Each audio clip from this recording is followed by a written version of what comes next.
Hi, Dr. Dave. Well, hello, and welcome to Now Share with Dr. Dave. How's everything going, Randy? Everything is going amazing. This is beautiful. So we're on this wonderful, this is episode number 63. Oh, I'm a math person, so Yeah. I like numbers like a 6 and a 3, where the 3 is a multiple of the 6. That's right. Perfect. And it's a great divider into six, so it gets two. Right, Two and the people two of having- us. Yes. Very nice. Yeah, so I have a few questions for you. I'll answer pretty much anything you ask me. Be careful. Almost, that's what I said, almost, pretty much. Be careful. Why are you pursuing the Tucson mayor's position? Well, I think that Tucson has limitless potential. I've been here 20 years and I see the people, the culture, the beauty, and I get really frustrated that we tend to settle for the status quo and kind of circle the drain often. I'm all about moving forward, pushing forward, honoring the past, but really seeing the opportunity, especially economically for us. I mean, for so long, we've had a depressed economy. We default to saying that we're a low-wage town for decades, and that's why we can't have good quality of life. And I think it's ridiculous that decade after decade we say that and don't do enough to change that. So when I looked at the race and the opportunity when Mayor Rothschild decided to not run again, I really felt that my experience, I've been a businesswoman for 30 years. I've been involved in downtown revitalization. I've helped lead the way in downtown revitalization for 20 years. I'm always about moving Tucson forward, respecting the past, but moving Tucson forward. And I thought my experience really matched what we're going to need to do in the next few years. That's beautiful. So looking at Tucson as the fifth poorest city in the United States, how will your experiences as an entrepreneur help to transform this economy? Because, Detroit is number one, Tucson is number five. Right. How do we fix that, move it forward? It's a great question because, I do have experience as an entrepreneur since I've been here, but my past experience is really about working with and in large companies. So I grew up in New York. Nice. Yeah. And, I went to college in Philadelphia, and then I moved into New York City and worked first in advertising and then in global branding. And I worked for Interbrand, which was the largest branding firm in the world, and they asked me to run our Procter & Gamble business, and I was able to turn that into our largest global client. And I worked on billion-dollar brands like Crest, Charmin, Old Spice, and Procter & Gamble was a multi-billion-dollar company. So I have the experience of working with those multi-billion-dollar companies and understanding what large companies need to grow. And then since I've been here, my husband's an architect. We do urban infill real estate development. We've had our own small business. I understand the anxiety of payroll, loans, being creative about how you're going to make it through a recession, or through other tough times, and the stresses and the tools that you need to get through that with a small business. So using that experience, I want to really transform our economic development department in the city into a fully functioning economic empowerment department, and very specifically providing the small and medium-sized businesses that are here the tools they need to grow. And when I've been speaking with them, some of their issues are they don't know how to connect to employees. They're having a hard time attracting employees. Some of them are having a hard time retaining employees. Well, there are ways that we could be the hub for that, and there are best practices that we could provide those tools to companies. We can also do that for startups. We can create microloans, small business loans, really be the resource for small and medium-sized businesses and startups to grow here, because I think that those are the businesses that are going to move Tucson forward. It's always good to attract new businesses, but we need to focus on the expertise and the entrepreneurial nature of the businesses that are here. Organic growth is really important. Yes. Right? Yes, and I don't think we focus on it enough, and what I hear is we still make it too hard to do business here. I think the city's been on a push to be more business friendly, but I think that should be, that's not enough. Yeah. We have to actually help nurture those businesses so that they can help Tucson grow and grow organically. That makes a lot of sense. So the key local mindset since I've moved here and I've discovered is to keep Tucson classic. I think you're using a polite word for what most people say instead, right? Well, no, I saw it at a bar, and it was like a bumper sticker. Oh, yeah. Keep Tucson classic. So how do you influence that mindset so that they become more progressive, thinking toward more progressive economy? Well, I don't think those two things are mutually exclusive. In fact, I think that in order for us to grow successfully, we have to remain true to who we are. I think that that's a problem that Phoenix has had, that it has not honored its past. And so as it's moved forward, it has become, it doesn't have a lot of character. I think Tucson's unique place in the country really is that we have this incredible history and culture. And we have to use that as our base, but not be afraid to move forward. So I always like being able to paint the picture for people about what's possible. I moved here in 2001. I moved right into downtown Tucson. My husband and I and two of our friends bought an old ice factory on the edge of downtown when nothing was going on downtown. We converted it into the first lofts in all of Arizona. And it is this beautiful 1920s building that at that point was dilapidated, filled with pigeons. But we had the vision of what that could be. We were able to demonstrate that to people. We had the vision of what downtown could be and really got involved in a robust way about redeveloping downtown. And it was not about tearing down buildings. It was how do you take the beauty of what's downtown, restore what you can, and build new upon it. So the Ice House Lofts is a great example of that. The brick, the concrete, the steel, the wood, it was all like these beautiful textures. We restored that. And then everything that was new, we made really new and modern. And now it's relevant for new generations of people. And I think it's a great metaphor for Tucson. So honor the past, but build on it so that we can really move forward. Yeah. And that's what, in my opinion, that's what's really needed here. Okay, that's great. So as a candidate for mayor, Yeah. what differentiates you from the others? I'm actually super different from the others because the other two candidates are both career politicians. I am not a politician. I have been involved in politics, but never really planned on running. I had in the back of my mind for quite a while that I wanted to be mayor of Tucson. It's the only position I've really wanted because I think it's the best way to have positive impact that directly affects the people of Tucson. But I have been a businesswoman for 30 years. I've been in real estate and downtown redevelopment and the arts for 20 years. Though, if we think about what is needed to grow Tucson, those are the skills needed. How do we grow the economy? How do we understand what zoning and building code, how that impacts our sustainability, how we can grow smartly, transportation. I mean, I have been on the forefront of all of those things professionally for such a long time, which is very different than being a politician as your career. Yeah, that's true. And so I wanted to pivot to a question about what's going on here downtown. Yes. So Connect Co-working, which is the space we're in currently. Yes. It's closing its doors. I was so disappointed to hear that. Yeah, so am I.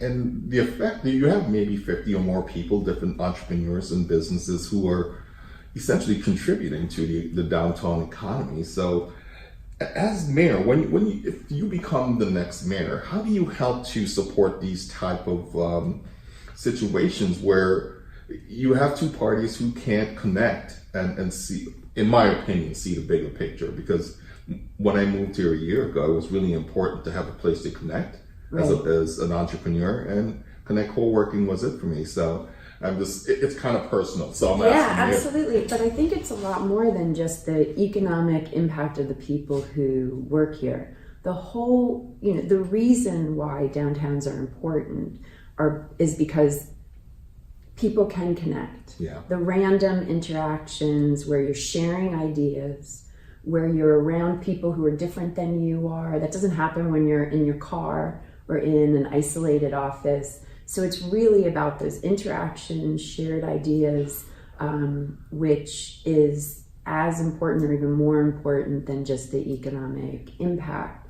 So for me, that's why I was so disappointed that this space is closing, because it's such an important hub for the very small businesses who need a sense of community and need to be stimulated by other people's ideas. And that doesn't happen when you're either in your car or in a solitary office. Or at your home. Or at your home, exactly.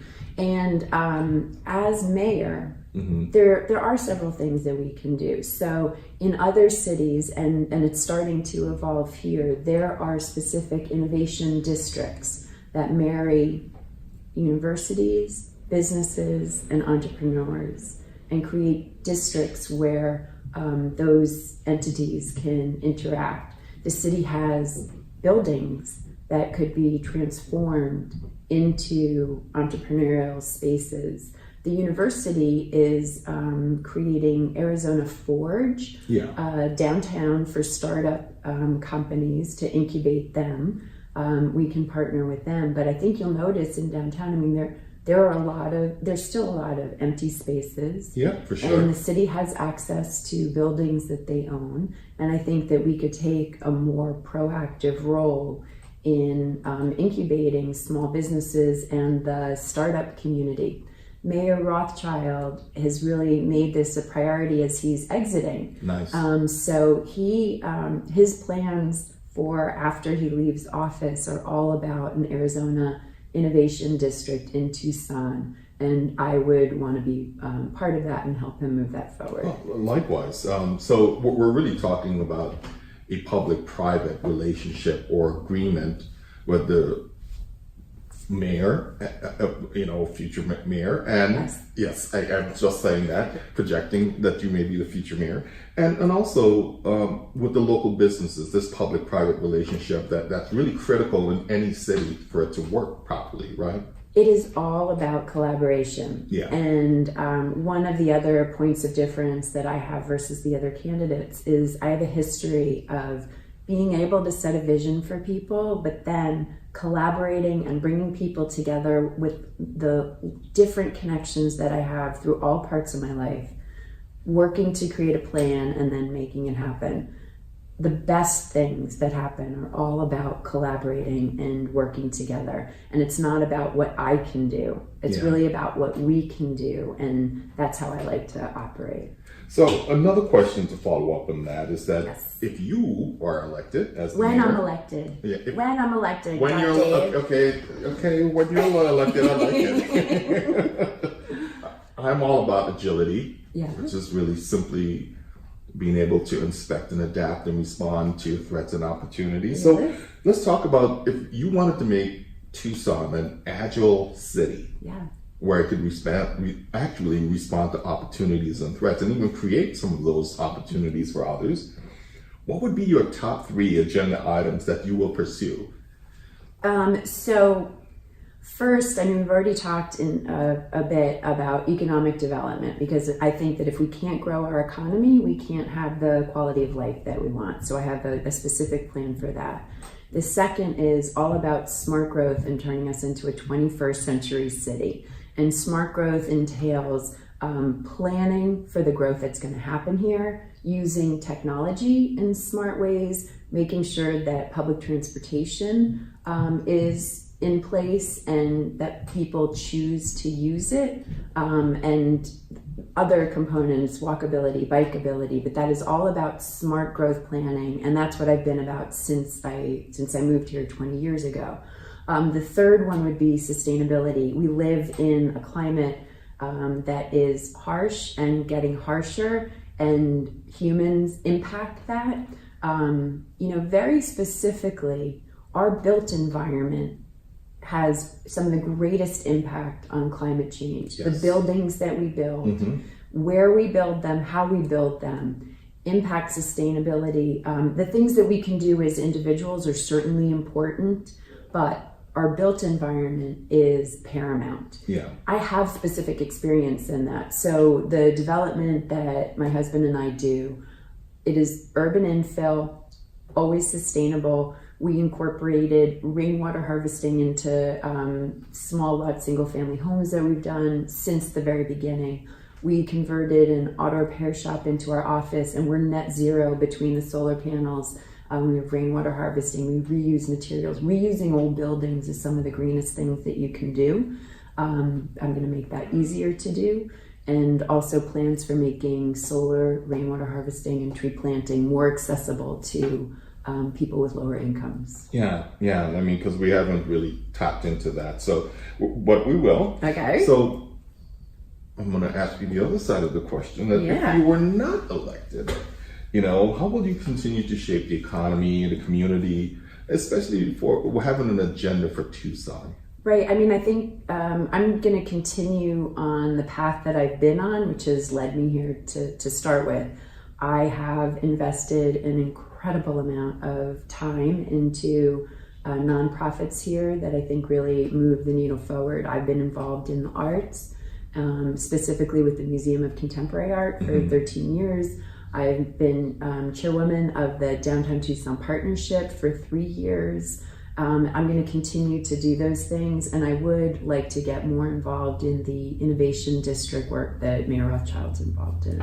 That's just wonderful. So, but also as part of the growth, and I'm just observing downtown, I am new to Tucson. I've only been here for a year. Okay. You should have seen it in 2001 when I moved here. Well, actually, I lived here in 2009 for 1 year. Okay. Right? So I saw it. So in terms of including diversity, I noticed that not a whole lot of diversity exists downtown, and even with a lot of the initiatives that are taking place, how do we have diversity, diversity, equity, and inclusion? Right. We need equity and inclusion to enable diversity to happen. How do we do that? How would you do that as to when you become mayor? Sure. If you notice I've changed my language. See, I like that. Yeah. It's one of the most important questions. And so the Downtown Tucson Partnership, our vision for Downtown Tucson is that Downtown Tucson is a downtown for everybody. And I think we have to acknowledge that as growth happens, growth is not linear. No. So, we had to invest to get over a hump. And we're maybe a third of the way of where downtown needs to be versus where it could be. There's been talk recently that maybe downtown's enough. It is not sustainable. We don't have enough people living here. We don't have enough different kinds of people, different incomes, races. Really, we don't have enough diversity at all in the downtown area. So when I look at the downtown area from a housing standpoint, there are about 18 housing developments. 6 of them are low income. And so, you can decide if that is a good mix or not. But I think what's missing is we have market rate, we have low income, we're missing kind of the middle, more affordable or workforce housing, where a broader group of people could be coming in and creating a more vibrant and thriving downtown. When we do programming with the Downtown Tucson Partnership, the programming is very diverse and accessible. But in terms of people living downtown, we haven't reached that yet. The retail is primarily restaurant and bar, but that's because not enough people are living downtown. We haven't really turned it into a 24-hour, 7-day-a-week kind of downtown. And that really starts with many more people living downtown. I don't know that everyone realizes that. I've read articles lately where they're like, it's big enough. I'm like, if you have never lived in a vibrant downtown area, and if you haven't experienced it or studied it, you should not be commenting on when we're done with downtown, we're not done. Yeah, I completely get that because I've lived in lots of major cities throughout the country. So. Yes. So in terms of a call to action, what do you want people to do after listening to this podcast? What actions do you want them to take? So I think there's a big picture, which is the whole reason that I'm running, and with everything that I've done in Tucson, I want people to understand what's possible here and to be looking forward, certainly with honoring the past, but it is all about being able to elevate the conversation about what is possible here. And that is my major goal. We cannot thrive as a community if we cannot elevate the conversation about what's possible here. So that's the big picture goal. Very specifically, I would love if people would go to my website, which is randiformayor.com. That's RANDI for mayor.com. I always need donations. Unfortunately, money in politics, it's real. And everybody says, oh, it's all about the money. I'm like, no, it's about the ideas. You can't get your ideas out effectively if you don't have the money. So I would always appreciate donations. You can also click to volunteer for us, because my favorite part is knocking on doors and meeting people individually. And we're going to be doing that through August 27th when the primary is. And we need as many volunteers as possible. So go on randiformayor.com and you can click that you're interested in volunteering. Any type of social media activities that you want to, call it, like Twitter, is it the same thing, Randi for Mayor? So Facebook is Randi Dorman for Mayor, and I think my Twitter is Randi for Mayor, Instagram as well. Awesome. Yeah, and if you go on my website, randiformayor.com, you can click, there's links to my social media. Yeah, but I want to give you kudos because you talk about sustainability and you rode your bike here. Yes, I mean, I love bike. It's funny, my husband bikes for exercise, I bike for transportation. I love, if I have meetings downtown, we live, a mile away, and instead of taking my car, I always bike. Yeah, maybe I need to move downtown so I can bike more. We live at the Ice House lots, actually. And we developed it. We thought that we'd be there for a couple of years and discovered that it was just our favorite place in all of Tucson, and we're never going to leave. Beautiful. Well, thank you so much. Thank you for having me today. Yeah, it's good to, exchange ideas and share. Yes, and thanks for being so interested in my campaign. I know you were at my kickoff and you followed me. I really appreciate that. I'll hang out with you at your birthday party. Yeah, there you go. Well, thank you so much. Thank you. Yeah. Psychedelic feelings, I can't please myself. Changes in my visions running wild in my head. Feeding on my madness, releasing myself. Can I get a witness?